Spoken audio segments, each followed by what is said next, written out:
은혜와 사랑이 임하게 되기를 주의 이름으로 간절히 축원합니다. 이 주일 저녁 예배를 통하여서 여러분들에게 정말 하나님의 능력이 있어서 또 우리의 건강을 지켜주신 하나님, 또 우리가 찬양할 수 있고 예배할 수 있도록 인도하신 하나님, 그 영광의 놀라운 은혜가 여러분 삶 가운데 각자 나타나게 되기를 주의 이름으로 간절히 소망합니다. 지난주에 우리는 이제 예수를 믿고 이 복음을 받아들인 사람이라면 주님께 예배드리는 것이 마땅하다는 것을 살펴보았습니다. 또한 그 예배는 이제 공적인 예배뿐만 아니라 우리의 몸뚱이로 드리는 그런 예배가 함께 이루어져야 한다. 그리고 여기서나 저기서나 예배자로 살아가기를 힘쓰는 것이 우리가 예배하는 방법이 된다라고 여러분들에게 선포하였습니다. 오늘 우리가 어디에 있든지 또 어떤 자리에 있든지 여러분 모두가 예배자라는 사실을 잊지 마시고 예배하는 일에, 주님을 찬양하는 일에, 영광 돌리는 일에 힘을 기울일 줄 아는 믿음이 있기를 주의 이름으로 간절히 소망합니다. 이제 오늘은 구원받은 백성으로서 그러면 어떻게 우리는 주님을 예배할 것인가, 여기에 대해서 구체적인 방안들이 나오고 있는데요. 제가 지난주에도 말씀드렸지만 로마서 12장은 제가 한번 여러분들에게 깊이 아주 몇 시간에 걸쳐서 오랫동안 설교한 적이 있기 때문에 좀 간략하게 제가 12장은 조금 설교를 이렇게 짜고 있는데요. 어쨌든 이 로마서 12장의 내용을 봤을 때 일단 오늘 본문을 잠깐 간략하게 보면 어떻게 삶으로 예배를 드릴 것인가에 대한 그런 구체적인 방안들이 나오고 있습니다. 그러면 우리는 먼저 어디서 가장 먼저 우리의 삶으로 예배를 드려야 될까? 이게 고민일 텐데 그것은 바로 교회죠. 교회 안에서 내가 하나님을 예배하는 법을 배워야 되겠습니다. 무엇보다 교회 안에서 먼저 주님께 온전히 예배드리는 성도가 되어야 할 텐데요. 어떤 사람들은 이렇게 얘기할 때가 많이 있어요. 이웃사랑이 먼저다. 사회에서 먼저 그리스도인이 되어라, 이런 식으로 이야기하는 경우가 많이 있게 되죠. 하지만 그것은 잘못된 이야기입니다. 그러니까 우리가 먼저 부름받은 곳은 사회가 아니라 교회라는 곳이에요. 그러니까 여러분들과 제가 먼저 교회에 부름받았고 또 교회 안에서 우리가 이 예배하는 법들을 배우기 위한 장소가 바로 교회라는 겁니다. 그러니까 교회 안에서 한 공동체로 그리스도인으로 살아가는 방법들을 배워가는 과정이죠. 그래서 교회에서 봉사는 여러 가지 일들을 감당하는 것이고, 또 사도 바울은 그것을 전제로 오늘 본문 3절의 말씀을 우리에게 가르쳐주고 있습니다. 내게 주신 은혜로 말미암아 너희 각 사람에게 말하노니 마땅히 생각할 그 이상의 생각을 품지 말고 오직 하나님께서 각 사람에게 나누어 주신 믿음의 분량대로 지혜롭게 생각하라. 이렇게 하면서 교회에서 우리가 어떻게 살아가야 될 것인가, 교회에서 어떤 자세로 하나님을 예배할 것인가, 여기에 대해서 먼저 전제적인 조건을 달고 있죠. 이것을 적용할 수 있는 곳은요, 무엇보다 교회 공동체입니다. 교회 안에서 믿음의 분량대로 살아가는 법, 그 이상의 생각을 품지 않는 법을 배워야 합니다. 성경의 순서가 보여주는 매우 중요한, 아주 그 순서가 보여주는 그 메시지는 매우 강력해요. 그러니까 섬기는 삶의 출발점은요, 교회라는 것입니다. 그러면 모든 봉사가 이 교회에서부터 시작되어야 될까요?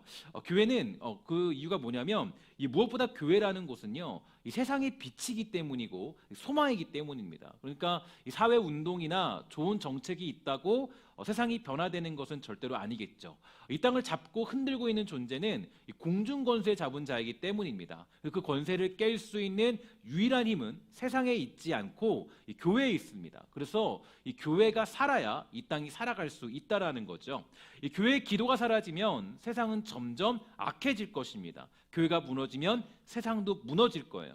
교회는 마치 이 마지노선과 같아서 교회 공동체가 무너지면 악한 자가 활기를 띠게 되고, 또 그래서 무엇보다 우리는 이 교회가 제 역할을 하고 이 생명과 빛의 역할을 철저히 감당할 수 있도록 모든 힘을 쏟는 것이 우리가 가장 먼저 선제적으로 감당해야 될 모습들입니다.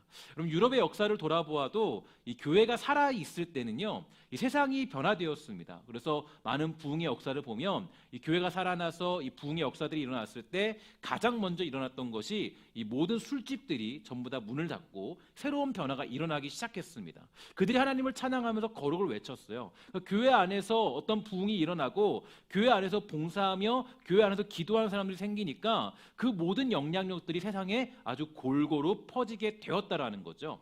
하지만 교회가 무너지자 어떻게 되었습니까? 다시 유럽 지역은 아주 술집들이 판을 치게 되었고요. 이 클럽들이, 여러 더러운 문화들이 그들을 장악하기 시작합니다.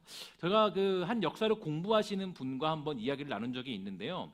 그분이 영국의 역사를 이야기하면서 자기가 분석해 보니까 영국의 역사는 사실 아주 비참한 그런 역사를 걷고 있다라고 그렇게 얘기하는 걸 들은 적이 있습니다. 그분이 어떤 얘기를 하냐면 이렇게 얘기해요. 영국이 무너지기 시작한 때가 언제인가 보면 그때가 그들에게 복음이 사라지고 이 축구가 대신 자리 잡기 시작할 때부터이다, 이렇게 설명해 줬습니다. 축구가 자리 잡기 시작하면서 이 하나님을 섬기는 교회들이 하나씩 하나님을 떠나기 시작한 거예요. 그 자리를 이 축구라는 종교 같은 것들이 자리를 잡기 시작한 거죠. 그래서 영국이라는 지역이 하나님을 잘 섬기는 곳이었지만 그 모든 것들이 사라지면서 이 축구가 자리 잡게 되었다. 그러면서 이 영국은 이 쇠퇴기로 갈 수밖에 없었다라고 그렇게 설명하는 것을 들은 적이 있습니다. 그러니까 이 거룩하게 살아가던 교회의 역할은 힘을 잃어가고 영국은 매우 타락한 그런 상태가 될 수밖에 없었다라는 거죠. 그래서 우리는 이 교회가 온전한 곳이 되도록 무엇보다 노력해야 됩니다. 그러니까 이 땅이 악하다. 그래서 이 땅을 우리가 변화시키자. 이 땅을 우리가 새롭게 개혁시키자. 물론 중요하죠. 그러나 더 먼저 우리가 신경 써야 될 것은 교회가 살아나야 돼요. 어쨌든 악한 자와 싸울 수 있는 영적인 군대는 교회예요. 그러니까 이 땅이 그냥 정책 때문에 망하는 걸까요? 어떤 잘못된 왕 때문에 망하는 거예요? 그렇지 않아요. 잘못된 대통령 때문에 망하는 것이 아니라 이 땅이 망하는 길을 갈 수밖에 없는 것은 공중권세 잡은 자가 악한 자이기 때문이에요. 그것을 이길 수 있는 유일한 권능과 능력은 교회에 있는 거죠. 그래서 교회 공동체가 죽기 시작하면 그 공중권세 잡은 자가 훨씬 더 강력하게 움직이기 때문에 우리는 교회가 사는 것이 먼저입니다. 그래서 그리스도인들은요, 먼저 교회 안에서 봉사하는 법을 배워야 되고 교회 안에서 하나님을 섬기는 법, 예배하는 법들을 우리가 차근차근 배워야 될 이유가 거기에 있다라는 거죠. 그래서 우리는 교회가 온전한 곳이 되도록 노력하고 힘을 쓰고 그것을 위해서 우리가 봉사해야만 하는 겁니다. 또한 교회에서 봉사를 감당해야 되는 이유가 있겠죠. 그 이유는 뭐냐면 우리가 그리스도의 몸된 교회의 지체이기 때문이에요. 자기 몸을 자기가 사랑하는 것은 당연한 것처럼 이 봉사의 시작은 바로 교회로부터 이루어져야 됩니다. 여러분 잘 아는 말씀이 있죠. 내 이웃을 내 몸과 같이 사랑하라. 그렇죠? 잘 아는 말씀이에요. 이 말씀은 먼저 전제 조건이 있습니다. 어떤 거냐면 내 몸을 먼저 사랑하라는 의미입니다. 이웃을 먼저 사랑하라는 것이 아니라 내 몸을 사랑하는 것, 자기 자신을 사랑한다는 것을 통하여서 이웃을 사랑해야 한다고 가르치고 있어요. 그러니까 자기를 사랑하지 않고 이웃을 사랑하는 것이 가능하다는 얘기예요? 불가능하다는 거예요? 불가능하다는 거예요. 나를 사랑할 줄 아는 사람이, 내 몸을 사랑할 줄 아는 사람이 진정으로 이웃을 섬길 수 있다라는 거예요. 예전에 이런 이야기를 많이 들었어요. 어떤 얘기냐면 어떤 한 분이 계신데 그분은 이 밖에서는 너무 친절하고 착한 사람이에요. 여러분 그런 경우 많이 있죠. 너무 착하고 친절해요. 이웃에게도 잘 베풀어요. 인정 많은 사람입니다. 그런데요, 집에만 가면 달라진다 그래요. 아내를 홀대하고 때로는 폭력을 일삼고 자녀를 학대합니다. 그리고 나중에 자녀들이 말해요. 저희 아버지는 남들에게는 너무나 친절한데 우리에게는 악마 같아요. 그런 얘기를 직접 들었어요. 여러분 정말 그런 상황이 있지 않습니까? 그래서 우리가 이 이웃을 사랑하기 전에 어떤 내가 뭐 밖에 나가서 예배한다, 하나님을 예배한다, 정말 중요하겠죠. 하지만 먼저 우리가 배워야 되고 실천해야 되고 훈련해야 될 곳은 어디냐 보면 몸된 교회에서 내가 나의 몸으로 예배하는 법을 배워야 되는 거예요. 그게 우리가 훈련받는 과정이에요. 그래서 정말 주님을 찬양하며 기도하고 말씀 듣는 것도 너무나 중요하겠지만 또 한 가지는 우리의 몸뚱이로 주님께 헌신하고 봉사하는 법을 배워야 됩니다. 그래서 교회에서 헌신하는 거예요. 그럼 군인들이 진짜 군인이 되기 위해서는 여러 가지 훈련을 받아야 됩니다. 그래서 훈련소를 거쳐야 되죠. 훈련소에서 여러 가지 훈련을 받아야 자대로 배치를 받게 돼요. 그럼 교회도 그런 곳 같아요. 교회는 어떤 곳입니까? 교회라는 곳은요, 하나님 정말 우리가 훈련을 받는 거예요. 우리들이 세상 곳곳에 나가서 주님을 예배할 수 있도록, 어떻게든 주님을 예배할 수 있도록 훈련받는 곳이 교회입니다. 그래서 우리는 교회에서 봉사함으로써 훈련을 받게 되는 겁니다. 남을 섬기는 훈련을 받게 되는 것이죠. 사람을 존중하는 법을 이 교회 안에서 배우게 되는 거예요.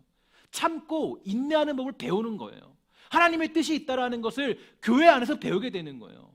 교회 봉사를 하다 보면요, 어떤 일이 있어요? 답답한 일이 있어요. 내 마음대로 풀리지 않은 일들이 있어요. 아니 왜 저 사람은 아직도 그거밖에 못하지? 이런 어떤 심정들이 있어요.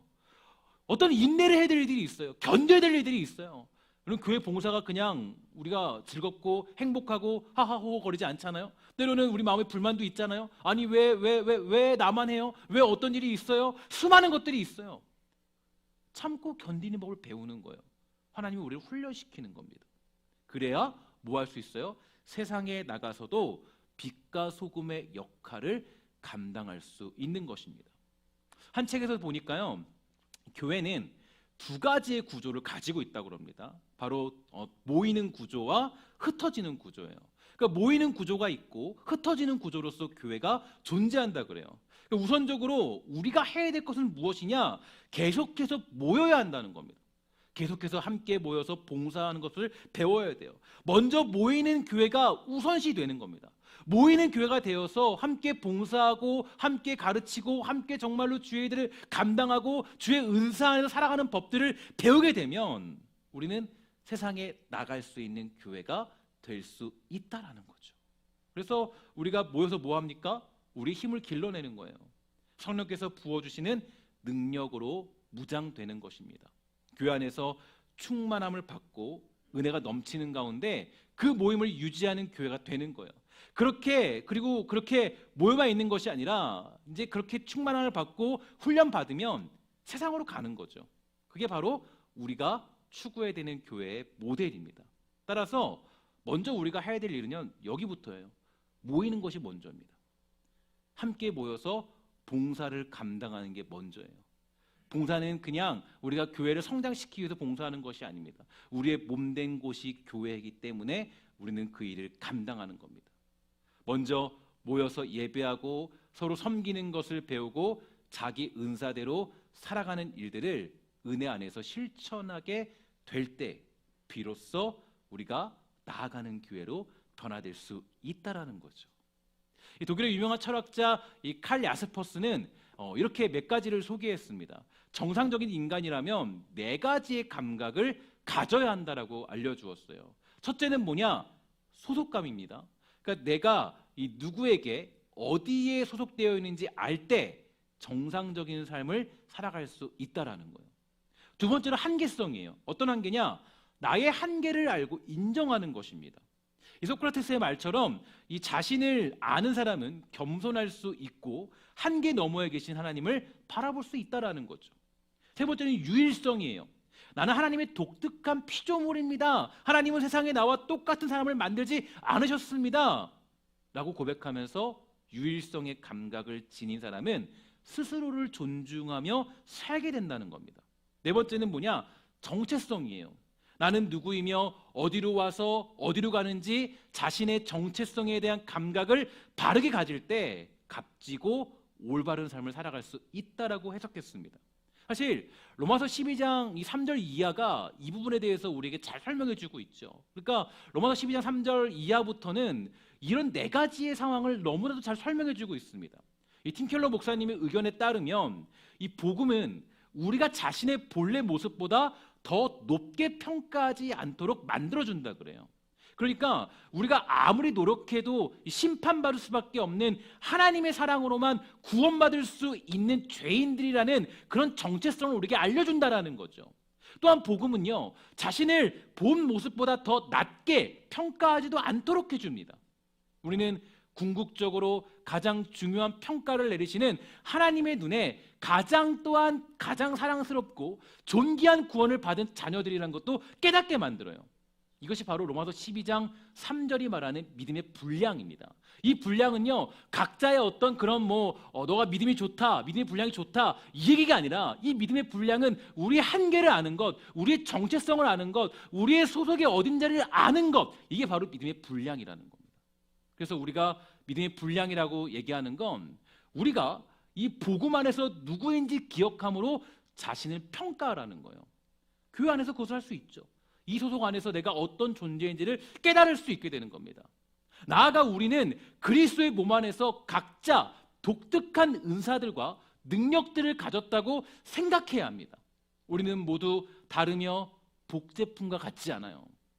복음 앞에서는 모두 같은 존재이지만 그러나 각자가 다양한 능력도로 서로를 섬기도록 우리는 부름받은 줄 믿습니다. 에베소 2장 10절이에요. 우리 한번 다 같이 읽도록 하겠습니다. 시작. 그가 만드신 그리스도 예수 안에서 선한 일을 위하여 지으심을 받은 자니 이 일은 하나님이 전에 예비하사 우리로 그 가운데서 행하게 하려 하심이니라. 아멘. 사람마다 독특한 인격과 성품이 있대요. 그리고 그들에게 이력이 있고 그리고 능력이 있기 때문에 하나님이 만드신 목적대로 각 사람은 특별한 일들을 차려낼 수 있다라는 거예요. 아까 칼 야스퍼스가 말했던 그런 이야기들이 우리가 반복되고 있다는 것을 알 수 있습니다. 하나님은 인간의 몸처럼 교회도 상호 의존적이고 서로 지체가 되기를 원하시기 때문이 우리의 정체성이에요. 소속감이에요. 고린도전서 2장 17절부터 21절. 만일 온몸이 눈이면 듣는 곳은 어디며 온몸이 듣는 곳이면 냄새 맡는 곳은 어디냐. 그러나 이제 하나님이 그 원하시는 대로 지체를 각각 몸에 두셨으니 만일 다 한 지체뿐이면 몸은 어디냐. 이제 지체는 많으나 몸은 하나라. 눈이 손더러 내가 너를 쓸 데가 없다 하거나 또한 머리가 발더러 내가 너를 쓸 데 없다 하지 못하리라. 이렇게 우리에게 알려주고 있어요. 유일성. 그죠? 우리라는 존재가 복제품 같지 않다라는 것을 교회를 통해 확인하는 거예요. 교회 봉사를 통해 확인할 수 있다라는 거예요. 봉사해본 사람은 다 알 거예요. 다 다르구나. 다 은사가 다르구나. 저 사람은 노래를 잘 부르는 것 같아. 저 사람은 정말 어떤 일을 잘하는 것 같아. 섬기는 걸 잘하는 것 같아. 여러 가지 어떤 많은 봉사들이 다 거기에 담겨져 있습니다. 그러니까 이 몸의 비유라는 건 거듭 우리가 마땅히 그래야 하는 것보다 우리 자신을 과대평가하거나 혹은 과소평가하지 않도록 중심을 잡아주는 거죠. 12장 6절에 보니까 다음과 같이 말했습니다. 우리에게 주신 은혜대로 받은 은사가 각각 다르다. 이걸 알 수 있는 게 어디예요? 봉사해본 사람은 다 알 거예요. 주의 일을 감당해본 사람만이 깨닫는 거예요. 주의 일을 감당해본 사람은 다 다르다는 걸 알아요. 누군가는 창조적인데요. 누군가는 계획적이에요. 누군가는 이성적인데 누군가는 감성적이에요. 이게 우리가 살아가는 교회예요. 그러니까 교회가 때로는 막 서로 다툼이 있고 분열이 있는 이유가 어디 있냐면 사실 다 다르기 때문이에요. 이것을 우리가 이해하고 받아들이면 그 교회가 너무나도 아름다운 교회가 되지만 이것을 배척하고 정죄하면 그 교회는 아주 무서운 결과를 맞이하게 되는 겁니다. 그러면 교회라는 곳은요, 우리가 나 자신이 누구인지를 살펴볼 수 있고 내가 어떤 소속에 처해 있고 내가 어떤 정체성이 있고 내가 어떤 유일한 존재라는 것, 독특한 존재라는 것을 우리에게 너무 잘 알려주고 있어요. 그래서 우리는 이런 은사들을 우리에게 주신 은혜대로 받았다는 것을 기억해야 됩니다. 하나님의 은혜는 우리에게 의롭다함을 주시는 데서뿐 아니라 각자의 은사에서도 드러나고 있죠. 우리는 이러한 은사들을 자기를 위해서가 아니라 우리가 속한 몸을 위해 사용해야 될 것입니다. 그래서 여러분, 우리는 무엇보다도 교회 안에 속하여서 봉사하는 일을 멈추지 말아야 돼요. 이것은 여러분 우리가 그냥 교회를 성장시키고 많이 모이게 만들고 이것과는 전혀 상관이 없습니다. 왜 내가 봉사를 감당해야 되느냐? 그걸 통해서 여러분이 누군지를 발견할 수 있기 때문이에요. 봉사를 통해서 하나님이 어떤 분이시고 내가 어떤 한계에 있고 내가 어떤 문제가 있고 내가 어떤 상황에 처해 있고 어디에 소속되어 있는 것을 확인할 수 있기 때문이에요. 근데 여러분 잘 보세요. 내가 좀 쉬려고 봉사를 안 해요. 그죠? 나 봉사 이번에 나 시험 들었으니까 안 할게요. 나 이번에 이제는 감당하지 않을게요. 그러면 어때요? 그 사람의 믿음이 막 성장합니까? 전 그런 경우 못 봤어요. 여러분 이상하게도 봉사하면서 가슴앓이하고 그죠? 막 정말 내가 다르다는 걸 깨닫고 나와 다르네 저 사람. 정말 하나님 어떡하죠? 이런 고민이 들 때 거기에 뭐가 있냐면 그 어떤 정말 많은 그런 노력과 많은 생각과 많은 부딪힘 속에서 성장들이 일어나더라고요. 교회가 획일적이지 않구나. 하나님은 그렇게 역사하지 않는구나. 하나님은 각자의 고유성과 각자의 독특함을 부여하셨구나. 그걸 깨달으면서 하나님의 놀라운 섭리를 깨닫게 되죠. 하나님은 그래도 그 많은 사람의 모든 것을 다 만들어서 뭐라 그래요? 합력하여 뭘 이룬다 그래요? 선을 이루시는 걸 발견하게 되는 거예요. 여러분, 그래서 우리가 무엇보다 예배를 드린다, 예배자가 된다. 첫 번째는 교회에서, 물론 제가 지난주에 말씀드렸지만 공적인 예배, 이건 당연한 거죠. 그렇죠? 당연한 거예요. 삶에서 예배 드리는 거 당연한 겁니다. 그런데 그 예배의 시작의 모든 훈련의 과정들의 첫 번째는 교회라는 거예요. 교회. 교회에서 내가 봉사하지 않고 사회에서 멋진 그리스도인이 되겠다, 이거 가능해요? 불가능해요. 사실 불가능한 얘기예요. 교회, 그 성경에서 얘기하는 건, 성경에서 얘기하는 건 교회에서 훈련 받아야 된다는 거예요. 교회에서, 몸된 지체에서. 그래서 우리가 이런 어떤 것들을 속에서 뭘 깨달을 수 있어요? 교회 안에 있을 때 무엇보다 소속감, 한계성, 유일성과 정체성을 깨달을 수 있는 것입니다. 그래서 예수를 알고 예배드리는 사람이 되면 무엇보다 이 교회에서 하는 봉사가 먼저입니다. 종종 세상에 많은 사람들이 말하죠. 야, 저 사람은 교회에서는 괜찮은 사람인데 세상에서는 안 그래. 이런 얘기 들을 때도 있죠. 여러분, 그런데 사실 이 말이요, 세상 사람들이 제대로 본 겁니다. 정답이기도 해요. 왜냐? 그럴 수 있어요. 이럴 수 있습니다. 교회에서는 장로인데 세상에서는 부족할 수 있어요. 여러분, 이거 어떻게 좀 동의하십니까? 교회에서는 권사인데 세상에서는 조금 모자랄 수 있어요. 좀 부족할 수 있어요. 교회에서는 뭐 지역장님인데 그 세상에서는 그런 모습이 잘 안 나타날 수 있어요. 왜 그럴까요? 그 얘기는 여러분도 생각을 해야 되는 게, 세상의 잣대를 가지고 교회에 끌고 들어올 수 없습니다. 왜냐하면 교회는 어떤 곳이라고 말씀드렸어요? 훈련받는 곳이에요. 교회는 내가 성장하는 곳입니다. 성장을 완벽하게 다 시켜서 세상에 나가는 게 아니에요. 우리는 아주 이중적인 삶을 살고 있죠. 교회에서도 살고 또 세상에 살아요. 그러니까 우리가 지금 성장해가고 있는 과정이에요. 조금씩 발전해가는 과정이에요. 훈련받는 과정이에요. 군인들은 훈련소에서 훈련을 받고 자대를 배치받지만 우리는 훈련을 받는 것과 동시에 세상에 나가서 거기서 살아가는 거예요. 그러니까 어때요? 부족함이 있겠죠? 문제가 있겠죠? 물론 이게 좀 더뎌서 끝까지 이게 조금 가지 않은 사람도 있지만, 그러나 이 훈련과 과정들이 계속적으로 이어지는 것. 그래서 우리는 계속적으로 교회에서 봉사하는 일을 통해 훈련을 받아야 되는 겁니다. 훈련을 받으면서 나를 깎고 나를 새롭게 만들고 또 하나님에 대한 사랑과 예배와 어떤 그런 중요성들을 확인할 수 있어야 돼요. 교회에서 잘 훈련받아서 세상에 나가 빛과 소금의 역할을 감당하도록 우리가 교회에서 일들을 감당해야 됩니다. 여러분, 그러면 이제 여러분들 아마 봉사를 오래 하신 분들, 주일을 감당하셨던 분들은 한 가지 중요한 사실을 아마 깨달았을 겁니다. 어떤 거냐면, 야, 이거는 도대체 하나님 제 힘으로 하는 것 같지 않은데요? 여러분 보면 사람이 변하는 것, 또 아니면 또 은혜를 받는 것, 또 뭔가 어떤 교회 일들이 이루어지는 것을 여러분 아주 유심히 잘 살펴보세요. 내 능력으로 되는 게 있나? 제가 이걸 언제 깨달았냐면, 예전에 이제 캠프 사역을 감당할 때 항상 캠프로 끝나고 했던 얘기가 있어요. 하나님이 하셨다. 이상해요. 노력은 우리가 하긴 했어요. 열심히 감당하긴 했어요. 근데 도저히 생각으로 봤을 때 계산이 안 나와요. 이게 도대체 변화가 될 수 있는, 은혜를 받을 수 있는 조건도 사실은 내가 생각했을 때는 안 돼요. 근데 이상해요. 그 봉사를 통해서 하나님이 일하셨다라는 것을 확인할 수 있게 돼요.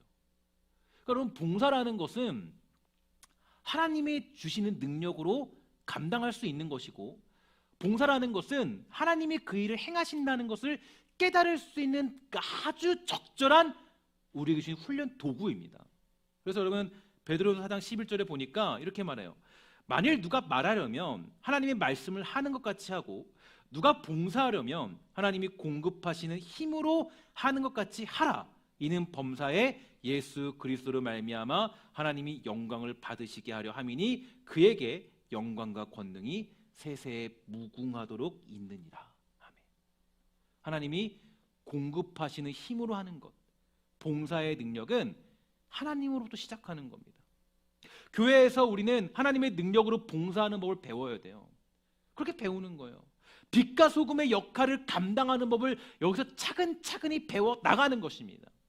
그렇게 할 때 비로소 세상에 가서 정말 그런 빛과 소금의 역할을 감당하며 어디에 가든지 예배할 수 있는 예배자의 삶으로 거듭날 수 있게 되는 줄 믿습니다.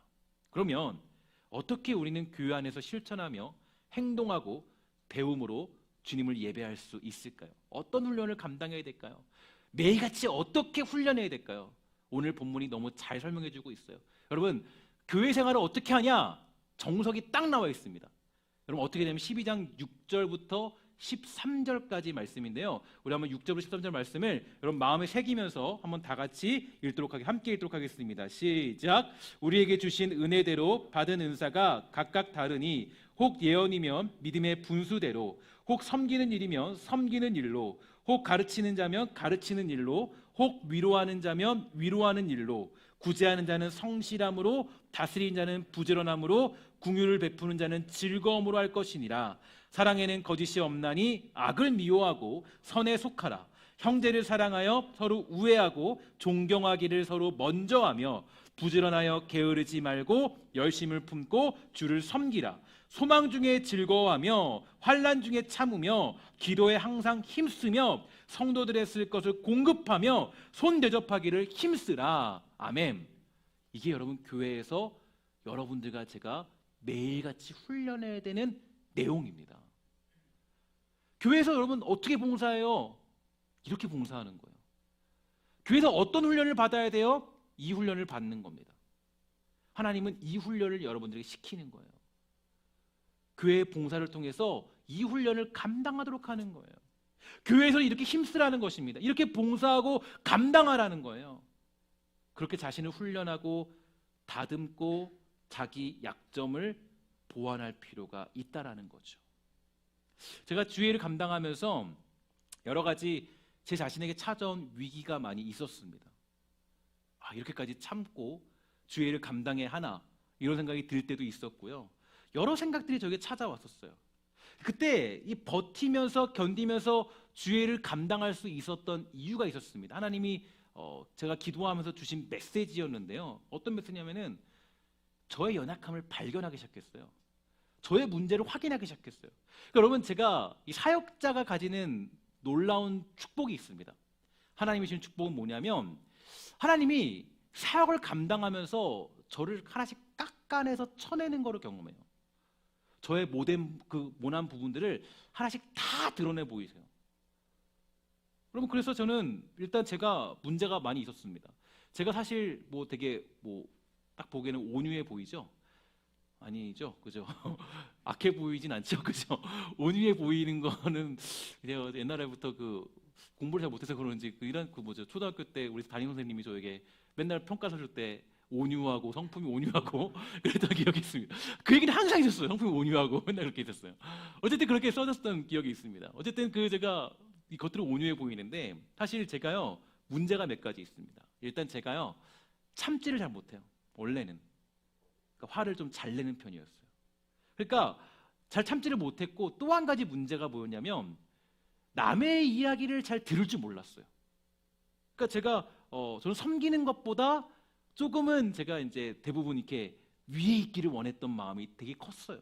그래서 남들보다 위에 있고 싶었죠. 그러니까 화를 내도요. 저는 이제 살아갈 때도 가장 저에게 중요한 그런 원동력이 뭐였냐면 정말 죄송한 얘기지만 질투와 오기였습니다. 저의 모습이었어요. 저를 분석해 보면 그게 저의 모습이에요. 그런데 하나님이 저에게 말씀하시는 것은 어쨌든 사역을 감당하면서 저에게 말씀해 주시는 거는 딱 한 가지 메시지였어요. 참고 견뎌라. 버텨라. 인내하라. 기다려라. 정말 마치 저는 하나님이 그거를 매번 저에게 주입시켰던 것 같아요. 제가 저하고 친한 친구가 한 명 있는데 그 친구가 그 저에 대해서 아주 분석을 잘하고 판단을 잘한 친구가 있었습니다. 그 친구가 저에게 그 제가 전임 사역을 한 6년, 7년 동안 할 동안 저에게 이렇게 얘기했어요. 전화를 딱 오더니 갑자기 그러는 거예요. 야, 나는 네가 누군가의 밑에서 전임 사역을 그렇게 오래 할 줄 몰랐다. 나는 너를 봤을 때 이해가 안 가. 저를 봤을 때 이해가 안 가는데. 왜냐면 그 친구랑은 저는 고등학교 때 친구였는데 제가 뭐 항상 저는 뭐 어디 리더 항상 그렇게 있었어요. 그러니까 저는 그 친구가 말하기를 저에게 말하는 거예요. 너는 개척을 빨리 해서 어디 갈 줄 알았다. 이렇게 얘기하는 거예요.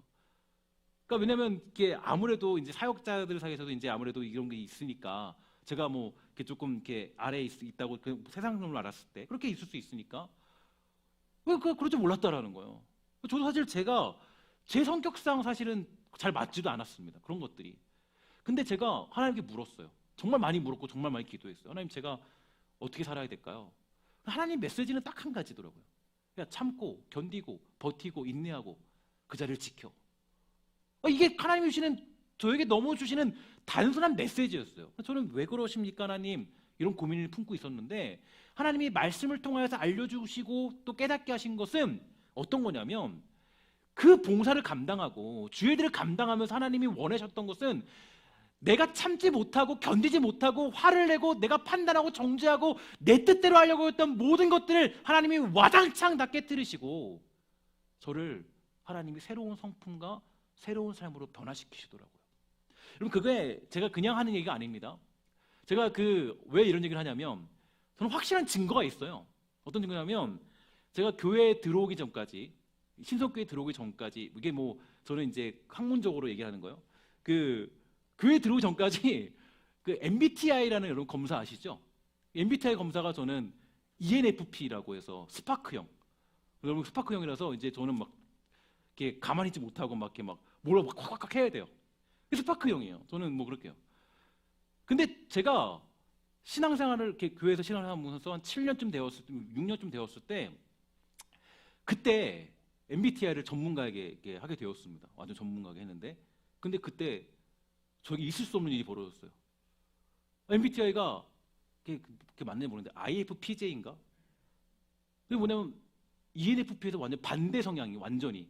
그리고 거기다가 뭐냐면 그게 성직자형이래요. 성직자형. 그게 성직자가 IFPJ라는 거예요. 아니, 사실은 저는 너무 관련이 없는데, 제가 뭔가 나는 내가 언제 그러냐. 제가 너무 정확한 증거예요. 하나님이 보여주시기를, 하나님이, 저는 원래 그럴 수 없는 사람인데, 이게 어떻게 IFPJ를 바뀌어가지고 이게 내가 성품이 바뀐 거예요. 성품이 바뀐 거예요. 완전히 반대로. 어디 느낀 게 있어요. 하나님이 여러 가지 상황들을 통하여서 나를 훈련시키고 변화시켰구나. 지금 제가 이 담임 목사가 이렇게 되었잖아요. 제가 만약에 옛날 성품 같았으면요, 어쩌면 몰라요. 막 정말 저는 사실 지금도 저는 이제 가장 뭐랄까요, 사역을 하면서 가장 제가 집중하는 게 이제 버티고 인내하고 듣고 참고 또 이해하고, 이런 것들을 저는 가장 중요하게 여기거든요. 근데 옛날 같았으면 안 그랬을지 몰라요. 뭐 남들이 상처를 받든 어쩌든 뭐 했든 그냥 막 끌고 갔을지 몰라요. 근데 사실 완전히 바뀌었어요. 이게 제가 봤을 때는 하나님이 저를 조금씩 변화시키는 과정이었던 것 같아요. 그러면 이게 주의 봉사를 하는 건 할까 말까 아닙니다. 절대 할까 말까가 아니에요. 여러분, 왜 이게 중요하냐면, 우리가 주의 봉사를 하면서 하나님이 변화시키더라고요. 여러분들을 새롭게 세상에 나가서 주의 백성으로 살도록 변화시키더라고요. 기다리고 참고 인내하고 또 하나님의 은혜의 때를 기다리며 살아가도록 우리를 만들어 가시더라고요. 여러분, 그래서 우리는 무엇보다도 생각해야 될 것은, 먼저 우리가 이 일들을 실천해야 될 곳은 교회입니다. 교회에서 주님 어떻게 하면 로마서 12장의 이야기들을 제가 풀어낼 수 있을까요? 그래서 여러분, 정말 이 땅을 살아가면서 여러분 축복하는 것은 교회의 봉사를 통해서 다시 한번 여러분들이 성장할 수 있는 아주 놀랍고 위대한 하나님의 계획 앞에 따르게 되기를 주의 이름으로 간절히 축원합니다. 정말 그래서 우리가 이 봉사를 포기할 수 없는 이유가 여기 있어요. 멈추시면 안 됩니다. 나이가 조금 들었어도 멈추시면 안 돼요. 정말 여러분 그게 너무 중요한 거예요. 왜냐? 내 평생토록 우리는 나를 훈련해야 되기 때문에 인내하고 참는 법을 배우면서 그 성장을 통하여서 세상에 나갈 수 있는 것입니다. 모이는 교회, 흩어지는 교회, 우리는 그렇게 하기 위해서 언제나 주의 교회를 사랑하며 몸된 교회를 사랑하면서 그 봉사를 감당할 필요가 있습니다. 오늘 사랑하는 신성교회 성도들의 섬김이 끊이지 아니하는 사랑하는 신성교회 되기를 주의 이름으로 간절히 축원합니다. 그리하여서 우리 사랑하는 신성의 권속들이 이 땅에서도 예수를 예배하고 세상을 섬기며 그들을 위해 도움의 손길을 펼침이 인색하지 아니하는 복된 성도 되기를 주의 이름으로 간절히 소망합니다.